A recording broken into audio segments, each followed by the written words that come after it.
Gotta say, guys, I really love that little lilt I've put on the beginning of this walkthrough. There's just something about that kind of tune in a soundtrack that really gets me going, gets the old tingles.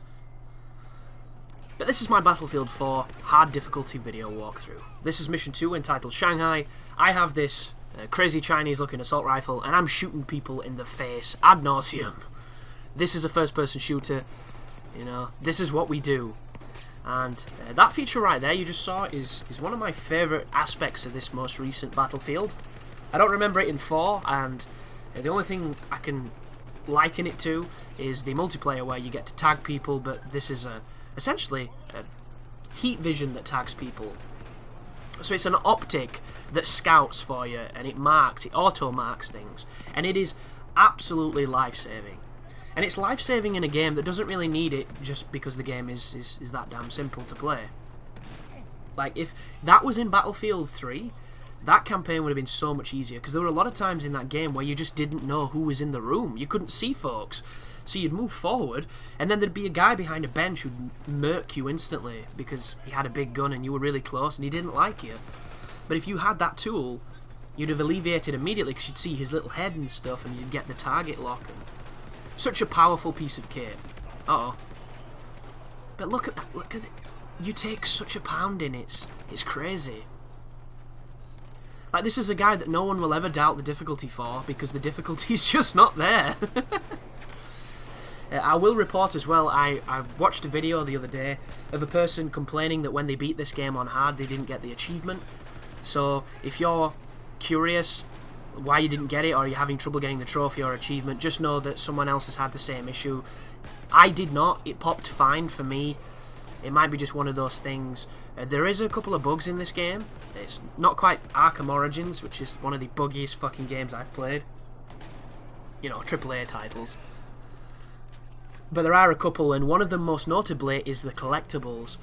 The other day, when I was, you know, with my girlfriend and we were watching some films, what I generally do when we watch films is I'll put the console on with no volume and I'll play something. I'll grind towards something or farm something or do something that's perhaps a little bit laborious and tedious, and then I can get all, you know, snuggled with my girlfriend, all close. We can watch a film while I kind of listen and watch at the same time, and I'll play something.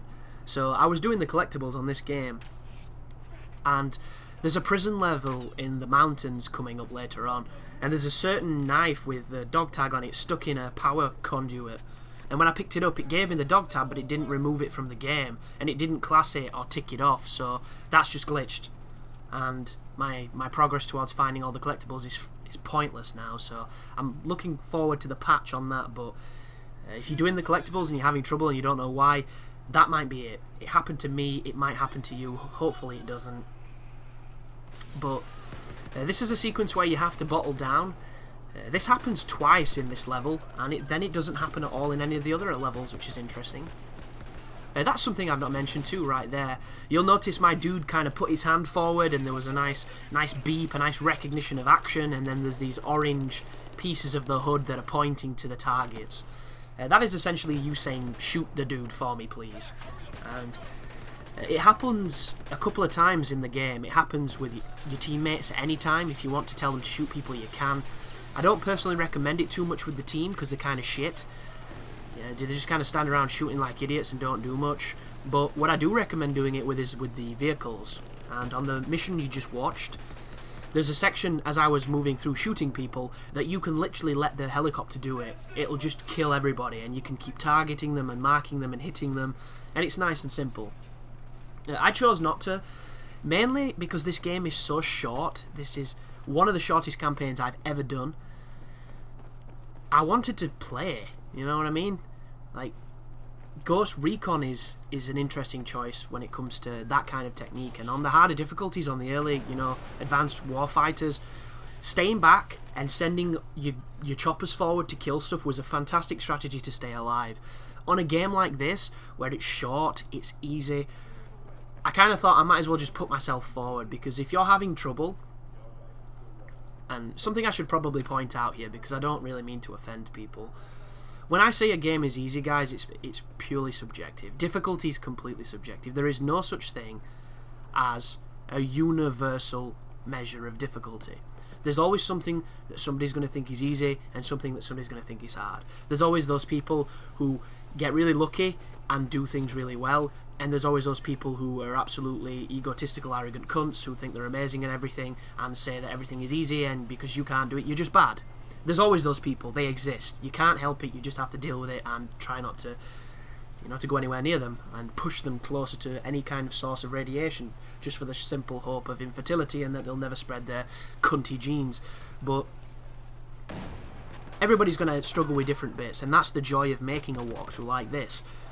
You get to come here and watch how I do things, and even if I say that this is not a tough section, if you're having trouble with it, at least I get to show you how I did it, and maybe you can follow it and have no issue whatsoever. On the flip side, I might have trouble on a section that you thought was easy, that you thought you didn't even realise was a section. This is interesting. You see that there? That was a guy with a shotgun who was behind me somehow, and he didn't kill me on the hardest difficulty. What I want you to do right now, if you can, is stop this video, put on Call of Duty 4 on Veteran, and I don't know the name of the level, so you'll have to look down the list, but it's a night level, about halfway through the game. I think it's on Act 2, where you're going through houses. There's a ton of houses and you have to go up a country lane, and it's a night level, and every house has a bunch of shotgun guys in it. And all I want you to do is walk towards one of those houses on Veteran. You'll die immediately, guaranteed. If you get in the house, you'll die because there's a guy with a shotgun 2 yards from you. You die so fast. You just die. There's no negotiation. There's no getting the shot off first. You die. You have to flash before you go in. You have to grenade before you go in. You have to try and wallbang. You have to be sneaky. You have to stay prone. You have to do 1,000,001 things to survive getting into the gauntlet of these houses. And it's a difficult game. It's a difficult section. And this has nothing like that in it. And it's funny because we're essentially give or so coming up to 10 years since these games really started hitting forward. I say 10 years, that's not true at all, but it sounds better when you say 10 years, I think. Because let's think about it. The Xbox came out, when was it? Was it 2006? The 360? 2006 maybe?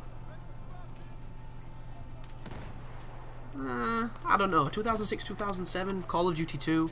Call of Duty 4 came out, I think it was 2007. I could be wrong, and I don't have the access to my computer, because if I click off the screen it stops the recording, so I'm not going to fact check any of this nonsense. All I'm doing here is shooting people in the face ad nauseum. But we're coming up to an anniversary on this kind of game, and if anybody played Call of Duty 2 on Veteran, that is a tough game. That is a hard game. You die a lot. The checkpoints are not graceful at times. They can be really, really challenging. They can be rough.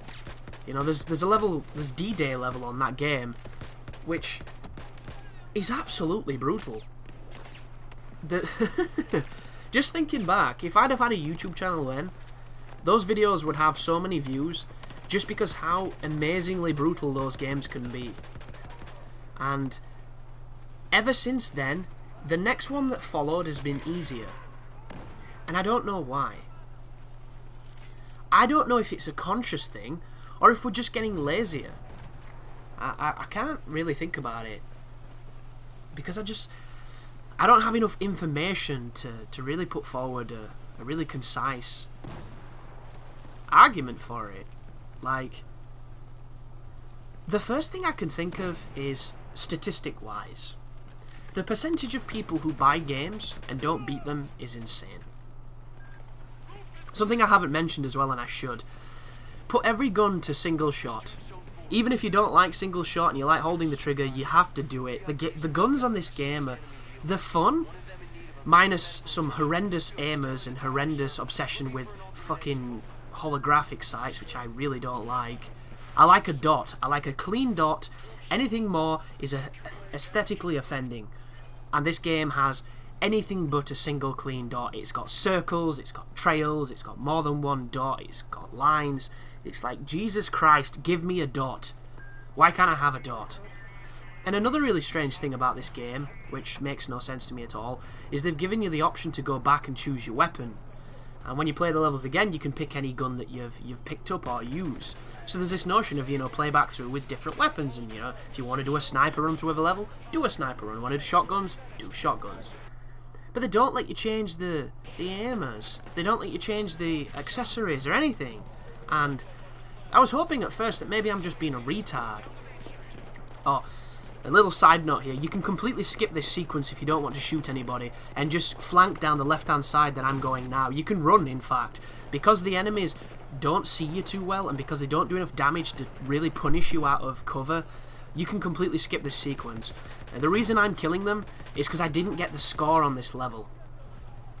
This game utilises a score system, a little bit similar to Halo, but nowhere near as detailed or fun, where every time you kill people you're getting points, and at the end if you get more than a certain amount of points, you get either bronze, silver or gold, and if you exceed the gold statistic, you can get an achievement, which is, you know, pointless to some, important to others. A lot of grenades coming here.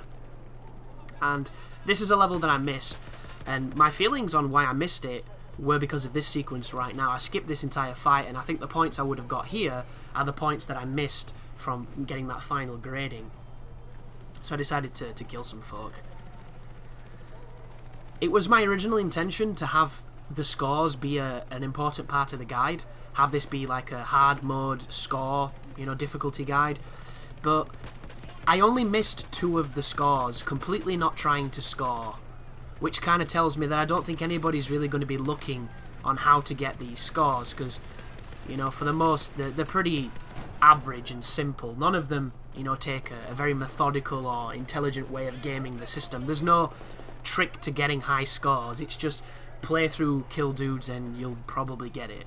So I dropped that as a specification for this guide, and I just had it as a standard one. Because as I mentioned, it's a very short game. Fun game, short game, and I'm getting Call of Duty Ghosts tomorrow, so I need to get this done. You know, this is a busy season for YouTube content creators, and I want to get as much of a head start as I can. And I would have had it yesterday, but there was a Halloween party that, you know, social obligations supersede this, and that's how it always should be. But just be careful on these corridors here, guys, because there's a lot of people, a lot of cheeky spawns, you know. The guns on this game, as I was mentioning when we were on the roof, unless you're on single shot, and even when you are on single shot, I don't know if it's the hit detection, I don't really know what it is. You don't have to come on this roof, I was just looking to see what was up here. But they miss.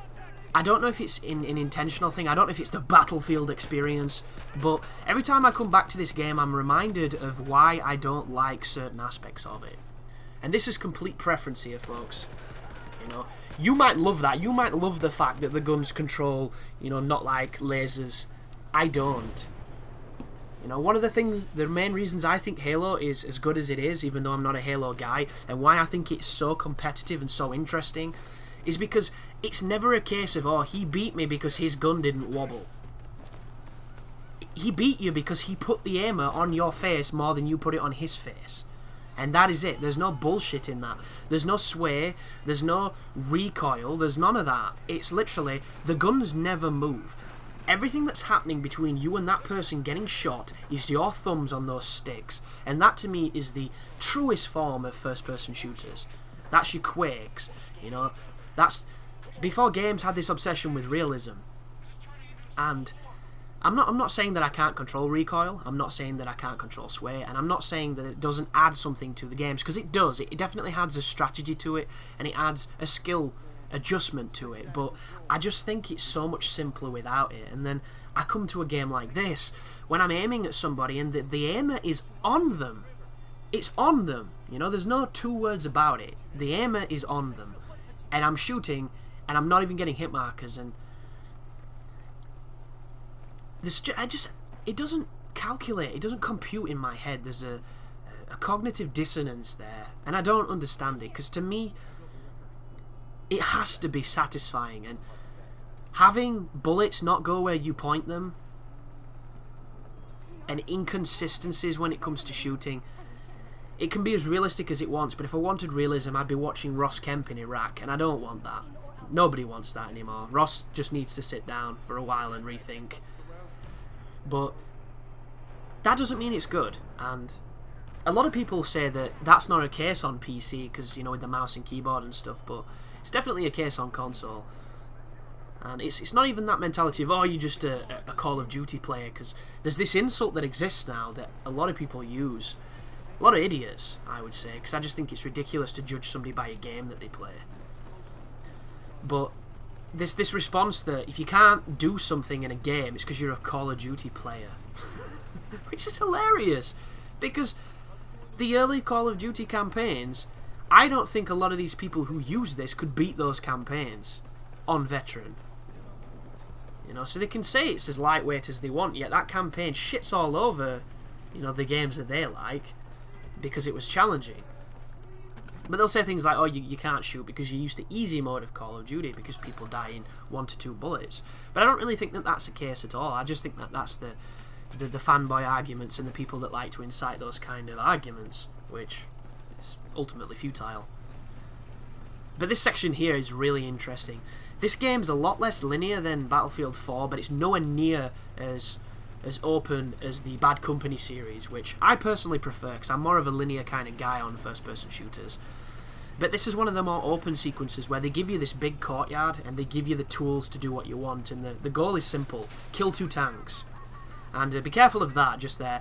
If this thing is still moving and you're chasing him, you're not going to hit him with C4 as you just saw, because the guy throws C4 like a clown. I don't understand him. I can shit further than he can throw C4, which is a soldier, for Christ's sake.